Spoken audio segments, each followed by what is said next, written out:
All right, so welcome to week 5 of Basics to Build On. And we're going to shift gears a little bit, and we're going to move into stoneflies. We've kind of covered basically just the fundamentals of tying midges. We did a lot of mayfly work. We touched on some caddis. And now we're going to move into stoneflies, which is also a very prevalent food for trout and grayling and salmon and all that kind of stuff. And we're going to expand on what we've already done over the previous 4 weeks. But the techniques, I think you'll find, stay pretty much the same. So without further ado, let's start working on tying a yellow stonefly. So with stoneflies, I'm going to start my thread back. I know we've been talking about starting our thread up front, but with stoneflies, a lot of the times, at least I find it easier if we start our thread towards the back. And the reason for that is we just have a lot that's going to happen right up front. And so we're going to expand on wing cases and things of that nature. So I just want to get my jam knot in. We can trim that out. You want to leave your jam knot, excuse me, around the thorax area. We don't want to go too far back. And make sure you're using your thread control, spinning your thread, flat turns, all that stuff. Practice all these techniques that we've been working on over and over and over on all the flies.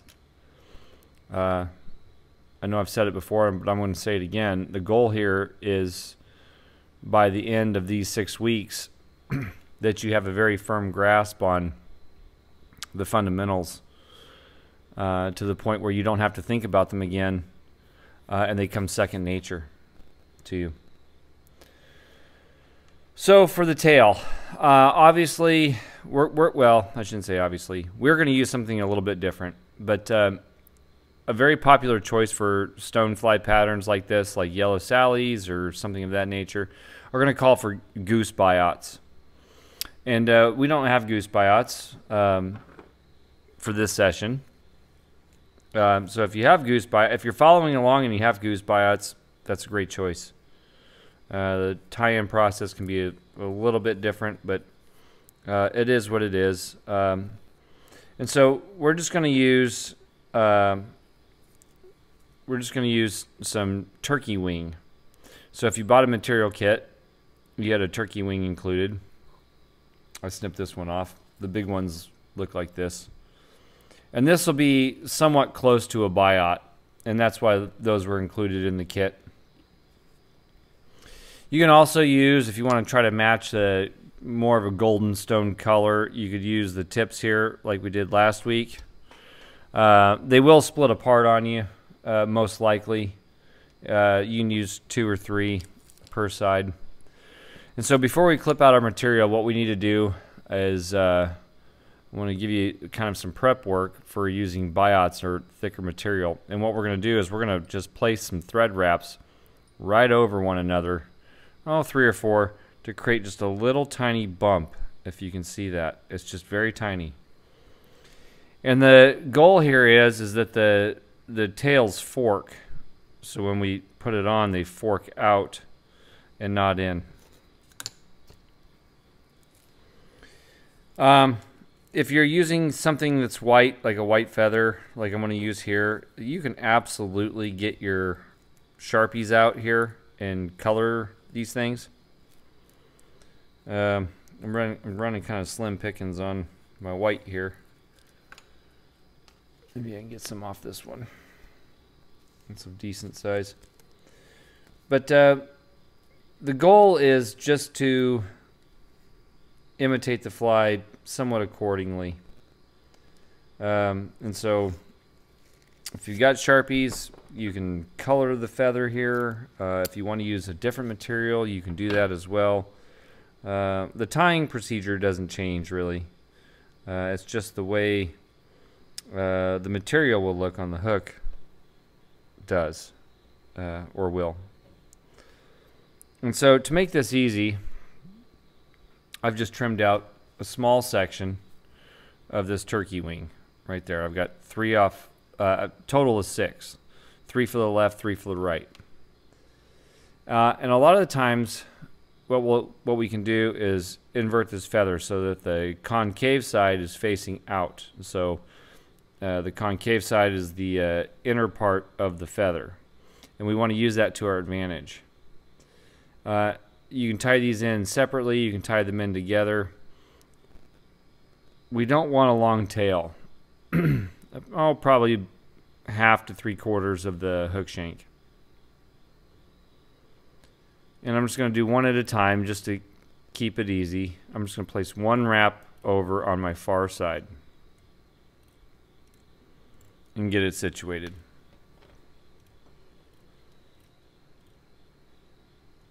And then next I'll do the same with my near side. And if your tails, let me rephrase this, if one side moves up and the other side moves down, that's okay.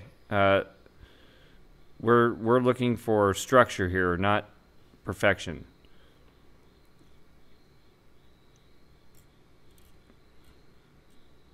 Just kind of slide that into place a little bit.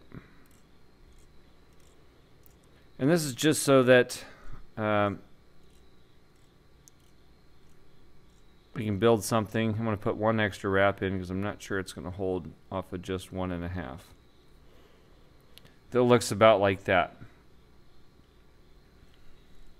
If you're using Biots, which I actually kind of recommend on stuff like this, to be honest with you, they're tricky to tie in. But you can kind of see how they fork over and split and whatever. And that's okay. We don't need to worry about that. As long as you can get the procedure of tying them,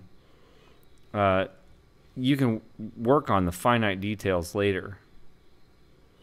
The goal here is that you know how to tie them. And so with just a little bit of finger work, now I've got that.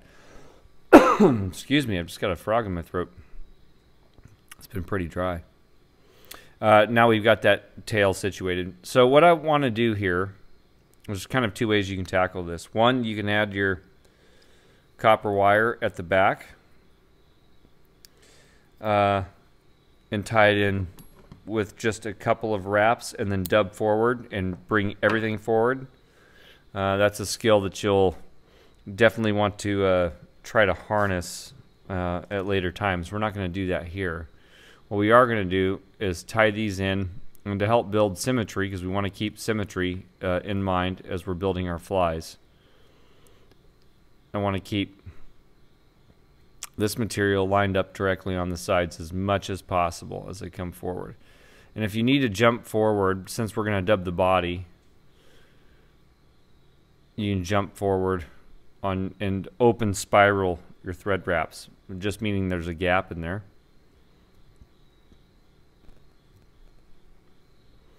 And we want to bring this up into the thorax area before we cut it out. We don't have to be perfect here, just so that it's in there. Okay. Next, I'm going to add my copper wire. You could use black wire here. You could use gray wire, brown wire, amber wire. Again, it's more about the process than it is the colors per se. Eventually, it will become about the colors. So I'm just going to tie this in on the bottom side.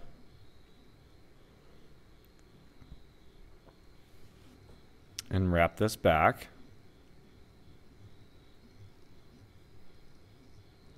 And if you're jumping into the game late here on this video, there's things I'm not mentioning that were covered on previous videos, so you may need to go back and watch other things that were done. Excuse me. For the classes.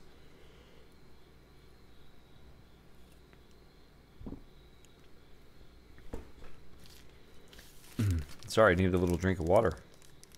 My throat's dry.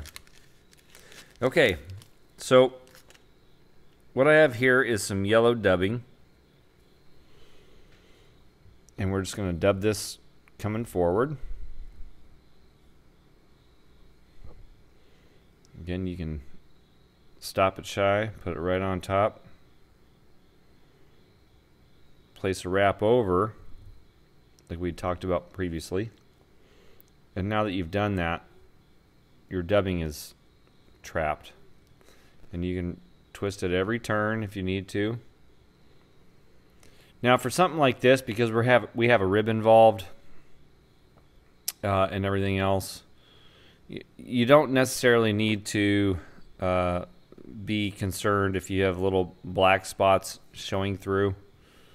That's not going to be a deal breaker when it comes to a fishing fly, as long as they're somewhat minimal. You don't want to have anything too crazy, but if you have a little bit of that showing through, it's okay. I'm just going to make one twist every time.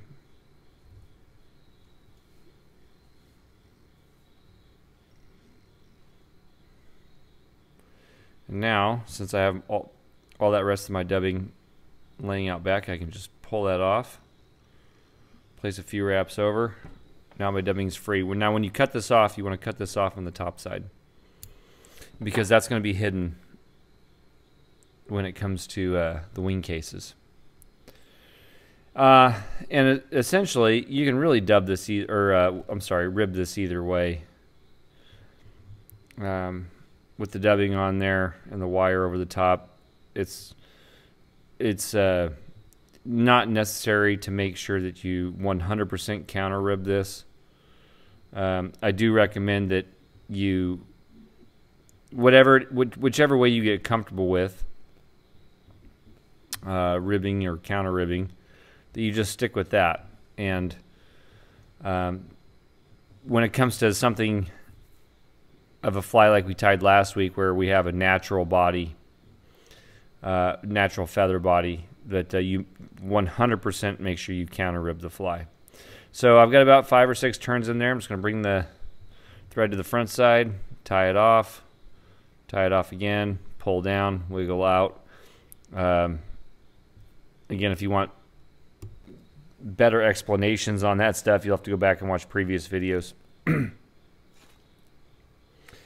Now for the wing case, we can use turkey wing, you can use turkey tail, you can use pheasant, you can use a lot of different things. There's plastics. I tend to shy away from the plastics just because if the fly gets lost, you know, then that gets stuck in the river for a long time, or potentially a long time, and it won't disintegrate very easily, or decompose rather. So I try to stick with a natural, something like a turkey tail or wing or something like that. But I'm not here to criticize you. I'm just here to give you some information. And so what we do want is we want longer fibers. Excuse me. I apologize. This dry throat's killing me. But we do want longer fibers. So when just so you can kind of get a gauge, when I put that right up next to the fly, I mean, that's pretty long. I do recommend working from the bottom of the feather up, but this is a new feather, so I'm just going to kind of work where I need to. I need 5 or 6 feathers, or I'm sorry, barbs, or individual fibers. And I want to face them so that the tips are facing forward. We don't have to line them up or anything here. And I'm just going to tie them in directly on top to build the wing case. We are going to move back into the body a little bit, so if you lose a few wire wraps, that's okay.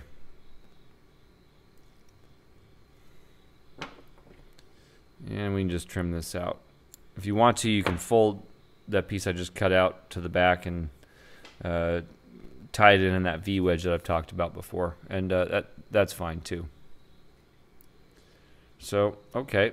Now, some people will do just a long wing case for a stonefly, and you can do that if you're not comfortable tying in several splits to the wing case like we're going to do, or if you struggle with it. struggle with it or whatever, don't be afraid just to stop here, do the next steps, and then pull it over. Okay. Sorry, there's just a lot to get in here, and we still have one more fly to do for this week. Next week will just be one fly. So what we're looking to do now again is get some legging material. And you'll need, again, three or four per side.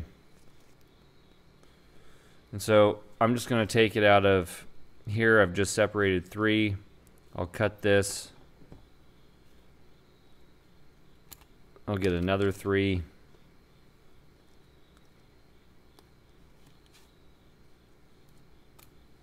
And these are going to be our back legs that come out of the back of the thorax onto the abdomen. And so we're going to put these in so that they're hanging off to the side. I know it kind of blends together here. Now when you do this, pull your bobbin to the back. See how it pops out? That's kind of what you're looking for. Just having it pop out. Some of this stuff gets a little tricky, but this is directional wrapping, which is also considered by many to be part of thread control. And if it closes in, which it did on this one, that's okay too. Don't worry about that. Place a half turn in. Situate it. Sorry, I'm trying to make sure my knuckle stays out of the way. And now you can kind of see that these pop open like so. Again, Biots and other materials are good choices here. I mean, some people use rubber legs and all kinds of stuff. You can use all kinds of stuff to do these little legs. So this is not the end-all be-all with the material. This is just, again, we're using 4 materials to do this entire session. Okay, so now we want to go back to our dubbing, and we're going to create some more thorax. You can sometimes you may want to change the color here, which is fine. I mean, you want to suit the fly to work best for your waters. So if you need to change the color or something here, that's totally cool. You just want to again, you want to follow the process of how we're building these things. So I've got very little dubbing on there, and we're just going to kind of build this little bump again.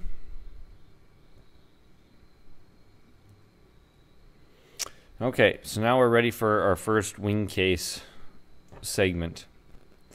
So what you can do is you can take your bodkin, and we're going to lay it.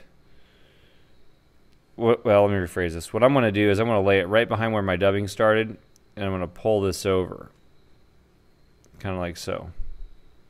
The idea here is that you break the stiffness in the feather, so that the feather lays something like this, and it also may have a little bubble inside, which is which can be good. And I'm going to take my left index finger and just gently pinch down on this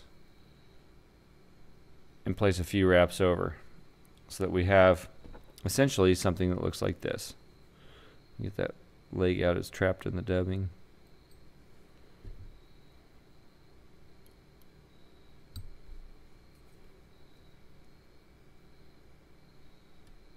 There we go. About like that. I know my dubbing's a little haywire, and that's okay. If your dubbing's a little haywire, that's fine. Now what we want to do is fold this over directly on top of this first wing case segment. Just like we've talked about with the V-wedge, we're going to place a little thread wrap in there, and we're going to repeat the process. Just for sake of time, I'm not going to clip out any new segments of feather. I'm just going to use what I've already got. This back section of the thorax is going to create that bump to help us pop this open. Now on these legs, you do want them to be shorter than the back legs, so don't send them way to the back. We're just going to go about half that distance into the legs, if you can kind of see that. Well, no, you can't see that. I can see it, and I'm looking at the camera, and you can't see it. That's a little better. So when I set these legs, this leg is coming shorter than the previous leg, which is right about here. Now these ones are a little thicker, and again, I'm just trying to show the different things. I'm not trying to make a perfect fly here. So you can, you know, if you wanted to, you could pause the video right now and get yourself a nice little segment. Or if you like the way the thicker side looks, use that. Or your cut sections. The technique doesn't change. Materials can. And so we'll do the same thing, same process over again. And I've got another set of legs hanging out. You want to try to make them even. Excuse me.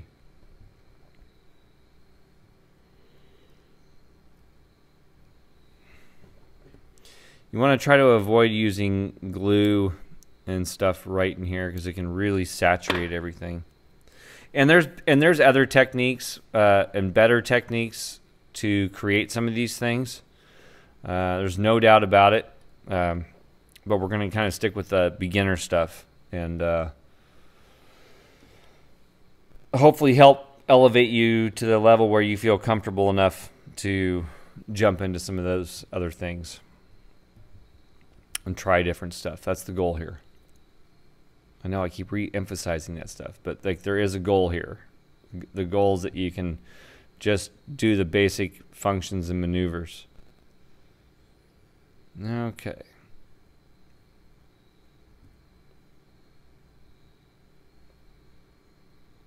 So you should have something that looks about like that. And these are tough, no doubt.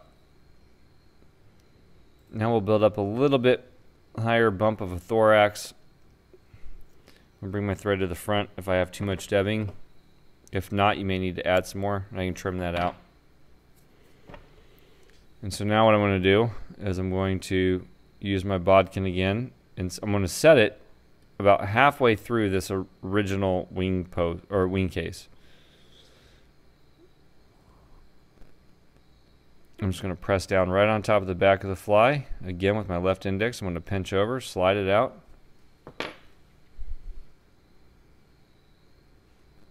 And crimp down. That's going to be tough, but we're looking to get something about like this. And again, we can groom this all later. We can trim out all this extra fuzzies and whatever later. A lot of this depends on what kind of dubbing you have. And whatnot, but so that's what we're doing. So we're just going to do a double wing case on these two patterns. And now that I'm up right behind the head, I'm just going to reverse that material over.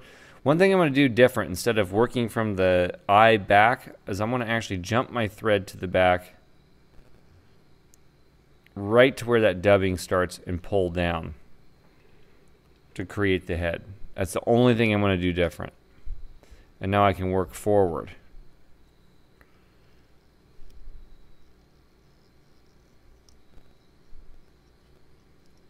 That way we're not having everything slide off right in the back and then coming down over the eye, because that will happen. Take my fingernail clippers and trim that out. A wet whip finish works very well here.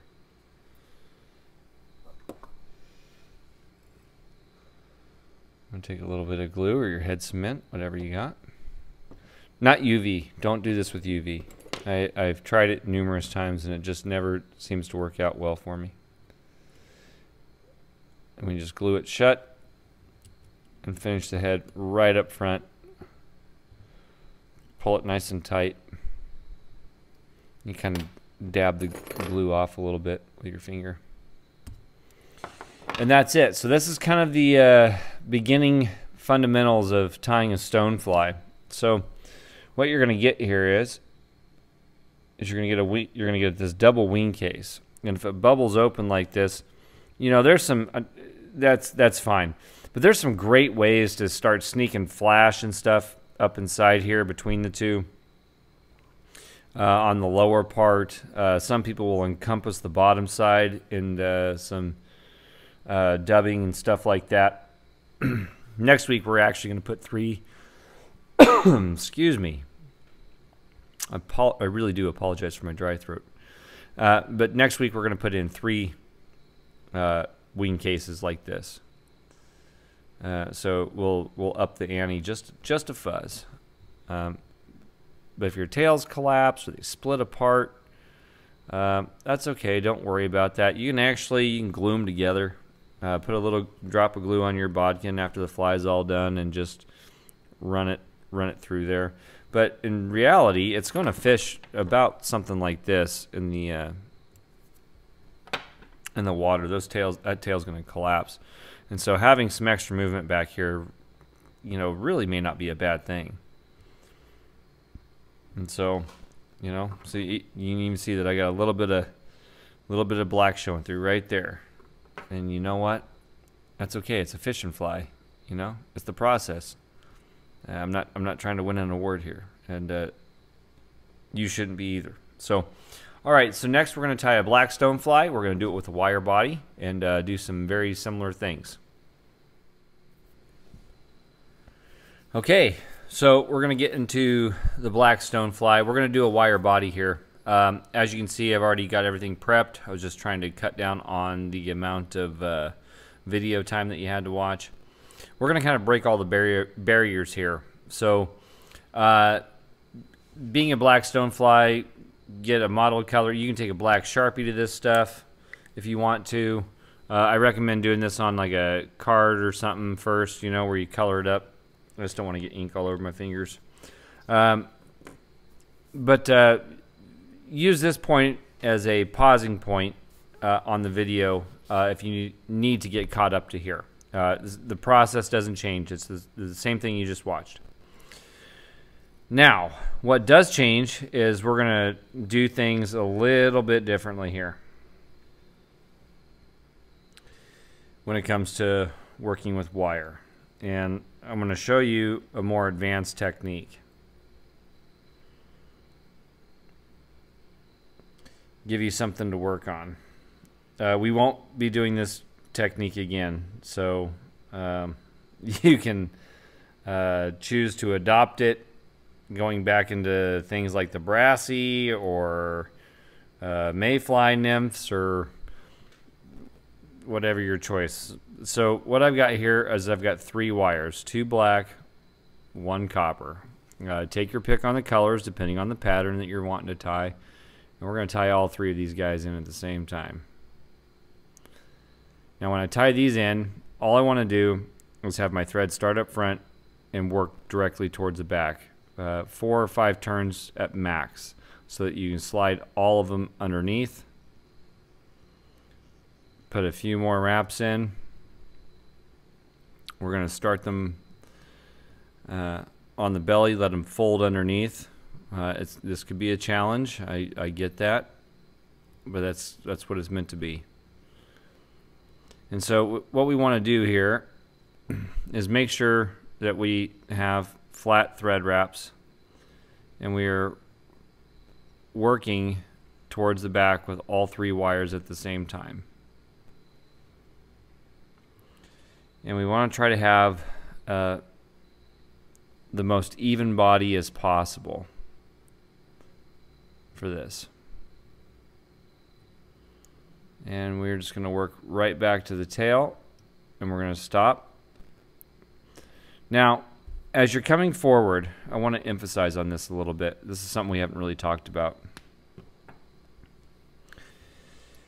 You're going to find points in your body work when you do something like this that may have little lumps or bumps. That is going to affect the wire and the way it lays. So as you're bringing your thread back forward, you really want to take note to where those specific areas are. So as you place thread wraps over, you can see how I have a little hump right here on top. No, it's not. I'm trying to get it. I'm looking at the camera.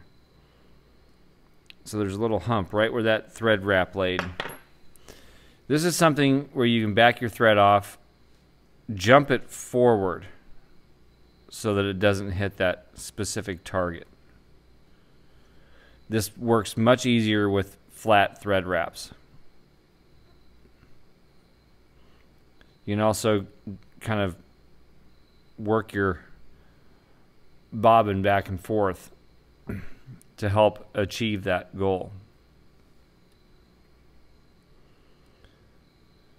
And it's not going to be perfect. I can tell you that right now. If you want it to be perfect, it's going to take you a long time to figure this out.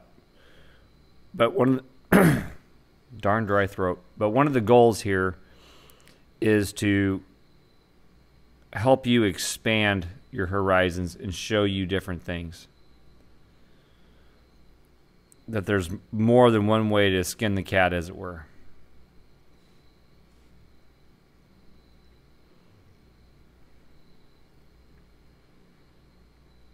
And I'm just going to take my time. You can see I'm taking my time. Now I'm kind of up front where I've got more thread build up. So I'm going to go ahead and pull extra tight there. This is into my thorax area where that extra buildup is. So you can kind of see there's a little waviness in there. And that's okay for what we're going to do. So next what we need to do is we need to get all three wires laying side by side. And we're going to wrap all three at one time. Start with pulling them all up to the top. And you want to, or maybe need to, twist them so that they lay flat against the cross length of the shank. Don't have them where two blacks and then your color wire or whatever colors you're using are laying towards the camera, right? You want to have them flat, or as flat as possible. And you want to keep them as tight as possible because we don't have a way to adjust this. It's very similar to, matter of fact, it's actually really the same thing that we've done before with using turkey tail for body wrap.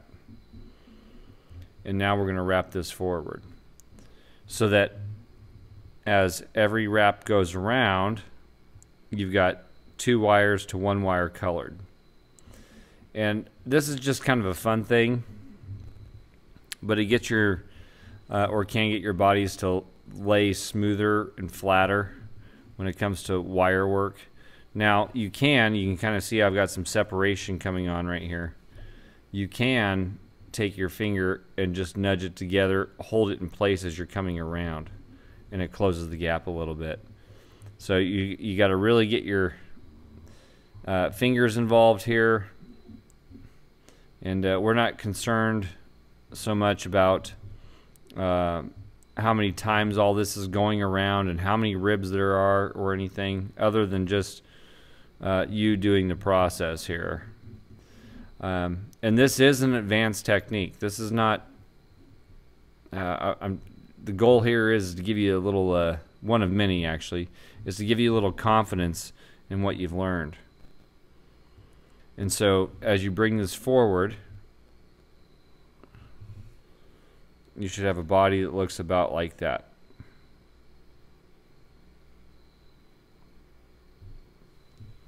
I say fairly simple, but in reality, this is an advanced fly tying technique. So if you can produce that after following along with the videos from this session, then fantastic. If you can't do this right away, that's okay. It really is. It's okay. Don't forget you want some dedicated wire scissors. All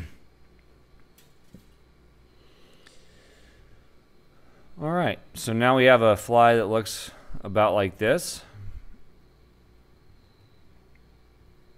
And this is the last thing we're going to do with wire other than just a direct rib next week.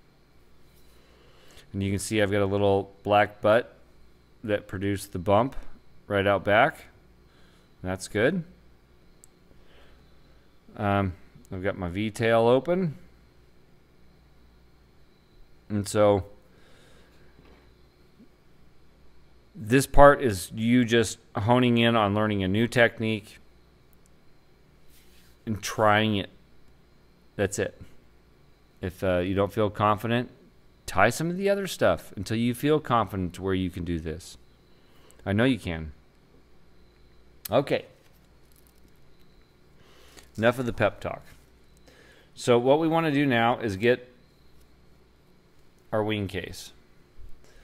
Again, I'm going to go to the turkey wing as opposed to the tail, just because it's a little stiffer. And I'm going to clip out about 5 or 6 fibers here.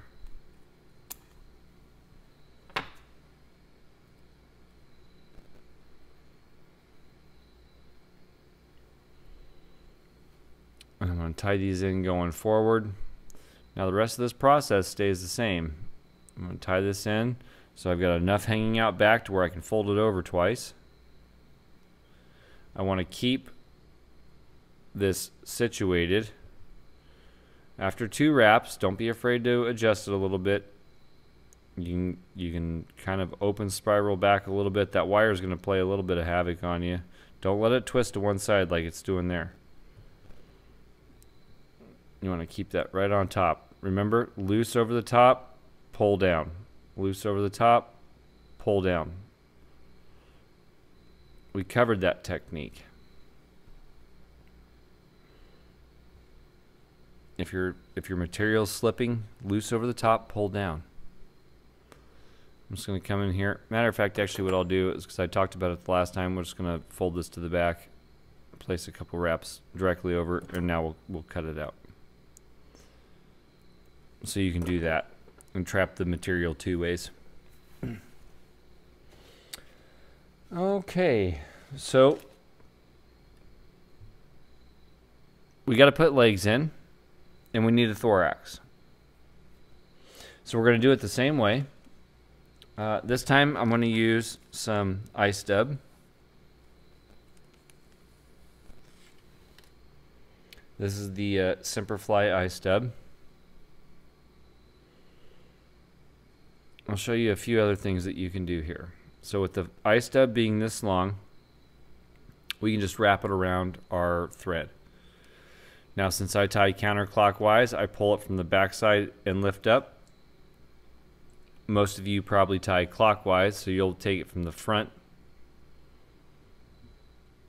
and lift up like this. You can set it directly on top. The methodology does not change here. All that changes is the direction on which you wrap. So now that we have that in place, I can fold all of this down. Lick my fingers and just dub it to the thread.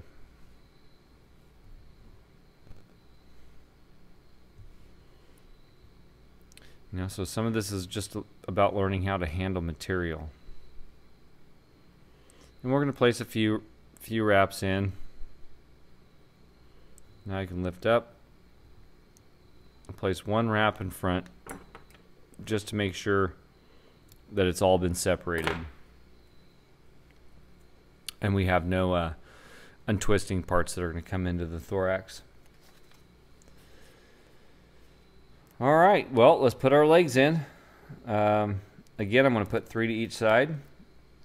This time they're coming a little bit further forward since we don't have the extra little bumps.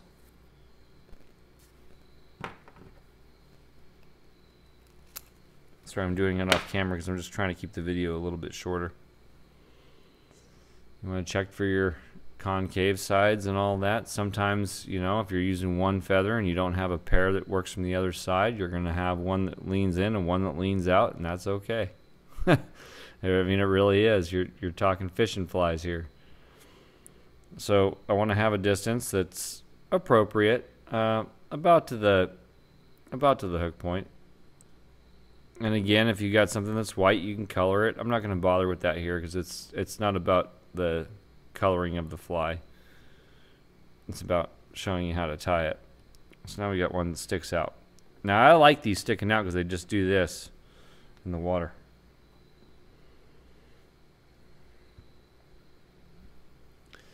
Okay, now I'm going to put my other one in. And use my concave side again, facing out. Even though this one may be facing down, which didn't, not this time. But it happens because that came off the same feather. Put about 2 or 3 turns in. And to make sure I've got this locked up, before I clip these out, I'm going to go ahead and put my wing case in. So again, I'm going to take my bodkin, fold it over a little bit. The goal is to break the feathers just a little bit so that they manipulate in the way that you want. So I've got my left index over the top, and there it is. Now some people, and maybe even you as you get better, will use things like Softex or a UV glue, flexible UV glue, like the green Solar Res. Boy, that's got some mess on it, doesn't it? And they'll prep the feathers first before they do any of this work. And that's a real possibility. So again, we're going to just take the wing case, we're going to fold it over to the back, jump our thread back, and now we can cut these out. Again, I like my fingernail clippers here, just because it gets close. Very cool. And the process repeats. We need to be careful because we're encroaching on the eye. And that stuff, it happens. If you've got, here I'll switch over. But if you've got some just regular dubbing, you can use just regular, say, dry fly dubbing or something if you want here. That's what I'll switch over to.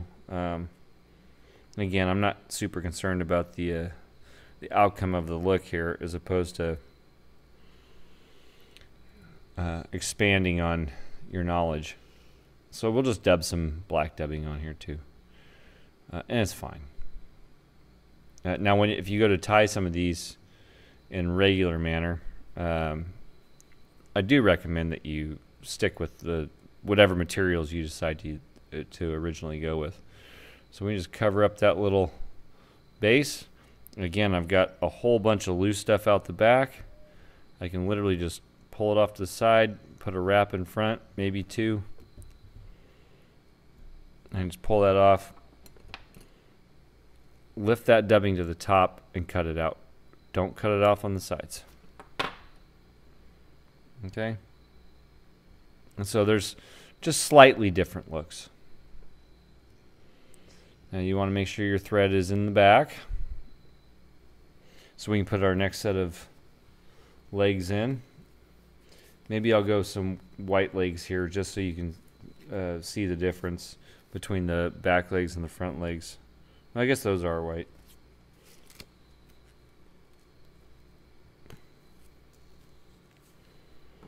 Okay, so I'm going to select 3 again. And I'm just trimming these out. I'm not getting too crazy with it.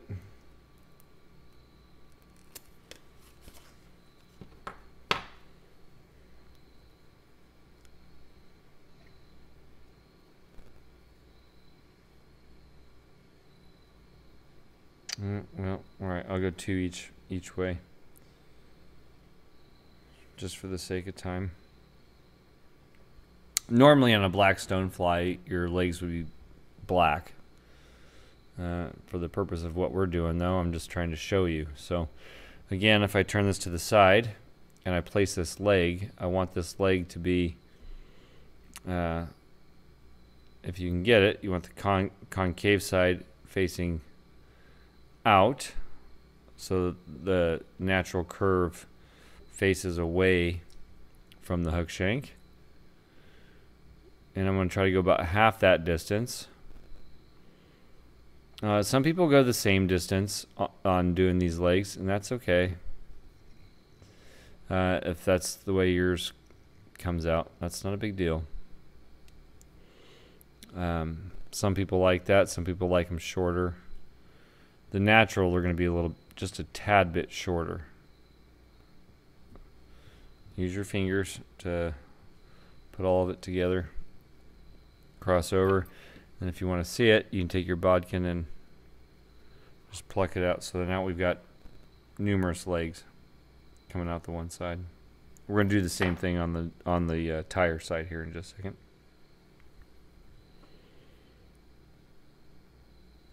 Just get comfortable doing these things. See, I put my thread wrap over. That feather dropped down. Just pick the feather up and just slide it underneath your thread. You don't need to reinvent the wheel on that. Material is going to do that to you. See? So we got something about like that. When we get done with the fly, and if you've got something that splits open, excuse me, if you got something that splits open like this, we can add just a little touch of glue and you can have something the same. So, not a big deal. Now with these front legs, since I'm right behind the eye, I'm going to fold them to the back. Start right behind the eye and work them to the back. And the reason for that is so that we can keep the eye clear, or as clear as possible. You're going to have a lot of material wanting to encroach on this section right here. But all we have left to do is the wing case. So we're going to take our bodkin, put it halfway down the other wing case, or maybe 3/4 roughly. I'm going to take my left index, put it right on top again. And I can place just a couple of loose wraps over. Make sure everything is situated so that it's sitting correctly. Any more than like 2 thread wraps, and you're going to have to deal with the eye at the end of it. And we don't want that. So take a little extra time, figure this part out. Once you have that, just gently put everything together with your fingers. Pull your thread straight down to lock it into place. And again, we're going to fold the material over. I'm going to jump it to the back with a couple of turns. Pull down. And now I can trim this out too.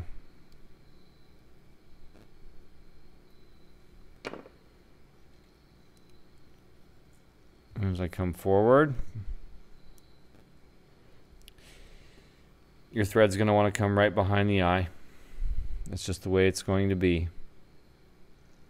Don't be afraid to back off a few turns and cover this stuff up. We're using 6/0 thread here, which I don't think I mentioned for this video, but it's all the materials have stayed the same.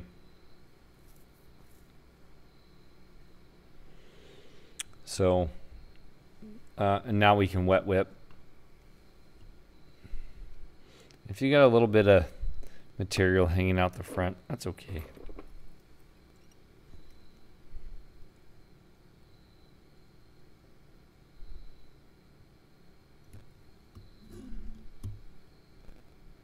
Pull tight, snap it off.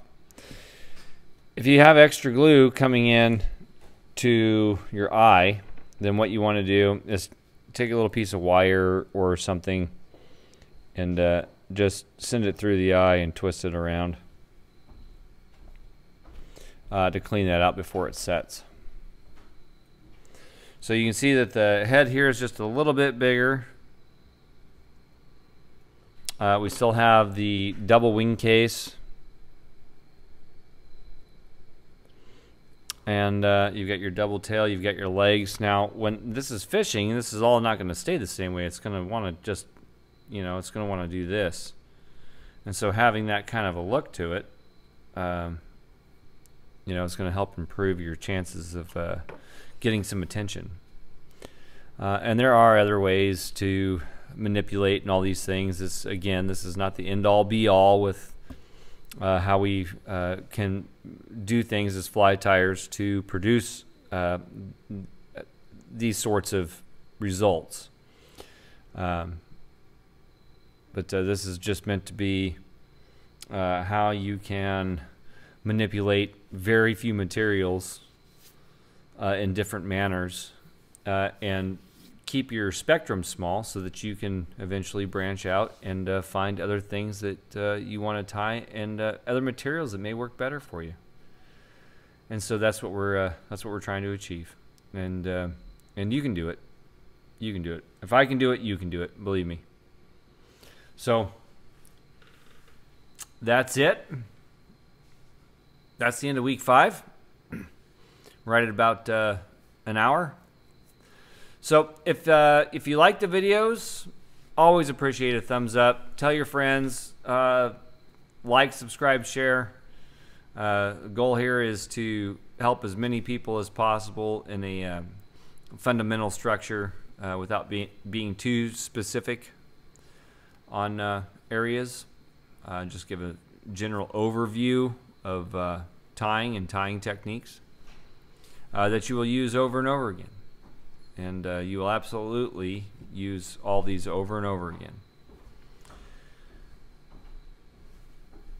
So next week, we're going to kind of take everything that we've done and we're going to combine it into one fly. So next week it's just one fly. You've stuck it, for those of you that have stuck with it this long, you're down to your last fly before we kind of start a regular scheduled programming with going back to one fly per week as opposed to all the craziness that we've gone through so far. And so but thank you for sticking along with it. I hope it's really helped, and let me know in your comments down there on YouTube if you found this video helpful and the other parts of this session helpful and in progressing as a fly tyer. You know, let me hear from you. I would love to hear from you. And or if you know and say, hey, I need to change something, let me hear that too. I can't get better if you don't tell me what you want to hear, what you need. So other than that, I want everybody to have a great weekend. Practice, practice, practice. Have a great week, and we'll see you for week 6, the final week of Basics to Build On. And as always, everybody, happy tying, take care, and we'll see you next time.